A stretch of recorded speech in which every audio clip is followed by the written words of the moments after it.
Phone tapping అంశంపై Telangana BJP అధ్యక్షుడు రామచంద్రరావు స్పందించారు. తెలంగాణలో ఫోన్ ట్యాపింగ్ రాజ్యాంగ ఉల్లంఘన అన్నారు. ఈ కేసు కాంగ్రెస్ ప్రభుత్వం కావాలని జాప్యం చేస్తుందని ఆయన ఆరోపించారు. అధికార ప్రతిపక్ష పార్టీలు కలిసి ఫోన్ ట్యాపింగ్ డ్రామాకు తెరలేపైన విమర్శించారు. ఈ కేసులో అధికార కాంగ్రెస్ ప్రతిపక్ష బీఆర్ఎస్ కలిసి ప్రజలను తప్పుదోవ పట్టించే రాజకీయ కుట్రలు చేస్తుందని మండిపడ్డారు. ఫోన్ ట్యాపింగ్తో నష్టపోయిన వారికి న్యాయం జరగాలంటే ప్రత్యేక దర్యాప్తు బృందం విచారణ వేగవంతం కావాలని, బాధ్యులపై త్వరగా చర్యలు తీసుకోవాలని డిమాండ్ అయితే చేశారని కూడా ప్రచురించారు. ఇక విజయవాడలోను చికెన్ బిర్యానీ ఫేవరెట్. స్విగ్గీ వార్షిక రిపోర్టు. మరి తెలుగు రాష్ట్రాల్లో భోజన ప్రియులు ఫేవరెట్ అనగానే చికెన్ బిర్యానీ గుర్తుకొస్తుంది. విజయవాడ వాసులు కూడా దీనికి మినహాయింపు కాదు. ప్రముఖ ఫుడ్ డెలివరీ యాప్ స్విగ్గీ విడుదల చేసిన 2025 వార్షిక నివేదికలోనూ ఇదే విషయం స్పష్టమైంది.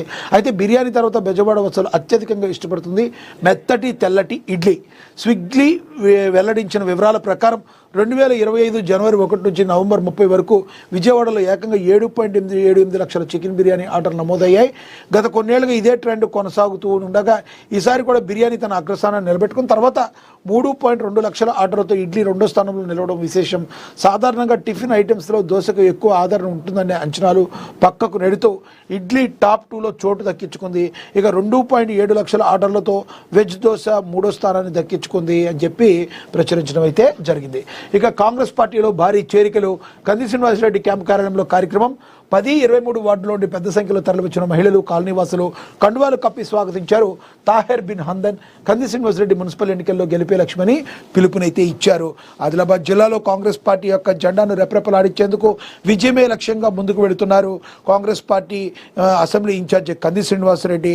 మరి ఎంతో కాలంగా 3.5 సంవత్సరాలుగా అక్కడ నిత్యాన్నదానం చేస్తూ మరి అక్కడ ప్రజల యొక్క ఆకలి బాధలు ఉండకూడదు అని చెప్పి ఆయన నిత్యాన్నదానం చేస్తూ అక్కడున్న ప్రజలకి ఎంతగానో దగ్గరయ్యారు. అదేవిధంగా చెప్పాలంటే మరి ఆరోగ్యం కూడా ఇంపార్టెంట్ అని ఉచిత అంబులెన్స్ సేవలను కూడా ఆయన స్టార్ట్ చేసి మరి అక్కడున్న ప్రజలకు తమ యొక్క కష్టాలను తీర్చుకునే దేవుడిగా ఆయన మన్ననను పొందుతున్నారు. మరి ఇటువంటి పరిస్థితుల్లో మున్సిపల్ ఎన్నికల్లో కూడా తాము గెలవాలి, గెలిస్తే కాంగ్రెస్ ప్రభుత్వం తద్వారా ఆదిలాబాద్ డెవలప్మెంట్కి మరింత లాభం చేకూర్చే విధంగా ముందుకు తీసుకెళ్తూ ఎక్కడెక్కడో మంది కార్యకర్తలు, ఇతర పార్టీ నాయకులు, కార్యకర్తలు అందరూ కూడా కంది శ్రీనివాసరెడ్డి మరి సమక్షంలో పార్టీ కండువాలు కప్పుకొని మేము సైతం అని చెప్పి ముందుకు వెళ్తున్న తీరు కాంగ్రెస్ పార్టీ గెలుపుకి ఆయన ఏ రకంగా పునాది వేస్తున్నారో మనమైతే గమనించవచ్చు. ఇక త్వరలో జరగబోయే మున్సిపల్ ఎన్నికల్లో కాంగ్రెస్ పార్టీ కౌన్సిల్ అభ్యర్థులను పెద్ద సంఖ్యలో గెలిపించుకొని మున్సిపల్ పీఠాన్ని కైవసం చేసుకోవాలని జిల్లా పరిశీలకులు, ఉర్దూ అకాడమీ చైర్మన్ తాహెబ్ హందన్ అన్నారు.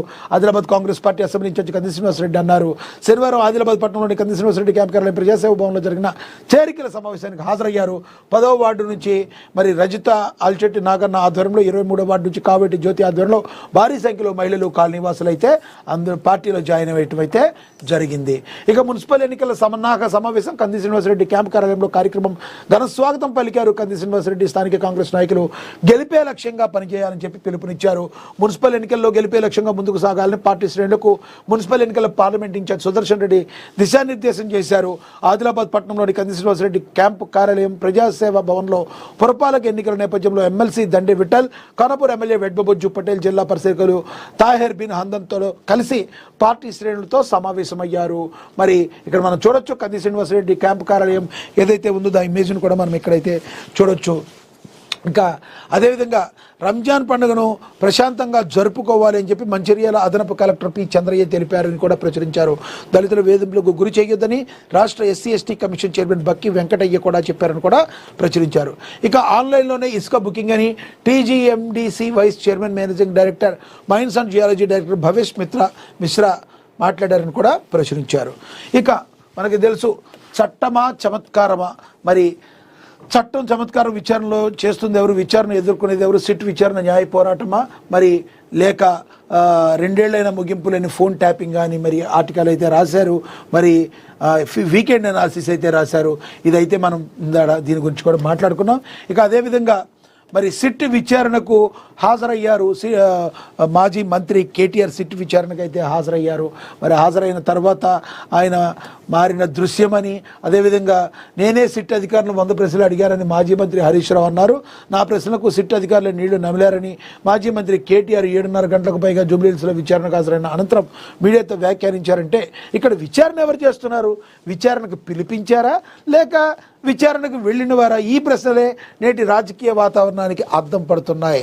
మరి అంతే కదా, ఇప్పుడు సిట్ విచారణకు పిలిస్తే సిట్ ప్రశ్నలు వేయాలి, కానీ సిట్నే మేము ప్రశ్నలు వేసామని వీళ్ళు చెప్తున్నారు.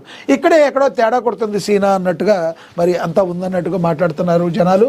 ఇక ముఖ్యమంత్రి రేవంత్ రెడ్డి దావోస్ పర్యటన అంతర్జాతీయ పెట్టుబడుల పరంగా కీలకం. కానీ గత 4-5 రోజులుగా మీడియా తెరపై దావోస్ కంటే ఎక్కువగా కనిపించిన ముఖాలు కేటీఆర్, హరీష్ రావు. అభివృద్ధి కంటే ఆరోపణలు ఎక్కువ హెడ్లైన్స్ దక్కించుకుంటున్నాయి. ప్రభుత్వం కోరుకుంటుంది ఇదేనా? ప్రజలను అసలు సమస్య నుంచి దృష్టి మళ్లించే వ్యూహమా చూడాలి. ఇక సత్యం రాజకీయ శబ్దంలో మునిగిపోతే న్యాయం మౌనంగా మిగిలిపోతుంది. చట్టం ముందు అందరూ సమానమే, కానీ చట్టం ముందు తప్పు చేసిన వారే రావాలి. చట్టం అంటే భయం కలగాలి. అలాంటి పరిస్థితి ఉన్నప్పుడే విచారణ జరగాలి. లేకపోతే చట్టం ఒక ఆయుధంగా, విచారణకు ఒక వినోదంగా, న్యాయం ఒక నాటకంగా మారిపోతుందని కంది శ్రీనివాసరెడ్డి కూడా ప్రచురించడం అయితే జరిగింది. కంది రామచంద్రారెడ్డి ప్రచురించడం అయితే జరిగింది, ఏఎన్ఎన్ సీఈఓ. ఇక రేడియల్ సర్వేకు అడుగడుగునా అడ్డుకుంటున్న రైతులు అయినా ఆగని రేడియల్ రోడ్డు సర్వేలు ప్రచురించారు. ఇక మంచికి ఓటేయండి, ధర్మాన్ని గెలిపించండి, షాద్నగర్ ఎమ్మెల్యే వీర్లపల్లి శంకర్ పిలుపునిచ్చారని కూడా ప్రచురించడం అయితే జరిగింది. ఇక క్రీడాకారుల పేర్లు నమోదు చేసుకోవాలని ఎంపీడీఓ సంధ్య, మహబూబాబాద్ ఎంపీడీఓ మరి సీఎం కప్ క్రీడల్లో పోటీలో యువత పెద్ద సంఖ్యలో పాల్గొనాలని ఆవిడ పిలుపునివ్వడం అయితే జరిగిందని కూడా ప్రచురించారు. ఇక పురపాలక అభ్యర్థులపై పార్టీల కసరత్తు, సామాజికంగా ఆర్థికంగా ఉన్న వాళ్ళపై ప్రత్యేక దృష్టి, ఆశావాహులకు అవకాశం దక్కేనా అని కూడా ప్రచురించారు. మరి ఈ పురపాలక ఎన్నికల్లో, వచ్చే మున్సిపల్ ఎన్నికల్లో విజయమే లక్ష్యంగా కాంగ్రెస్, బీజేపీ, బీఆర్ఎస్ పావులు కదుపుతున్నాయి. గెలుపు గుర్రాలకే టికెట్లు ఇస్తామని కూడా చెప్తున్నాయి. చూడాలి రానున్న రోజుల్లో మరింత ఆసక్తికరంగా ఈ పురపాలక ఎన్నికలు జరగబోతున్నాయి. ఇక పోలీస్ ఫిట్గా ఉన్నప్పుడే సమాజం ఫిట్గా ఉంటుంది. సూర్యాపేట జిల్లా కలెక్టర్ తేజస్వి నందలాల్ పవర్ అన్నారు.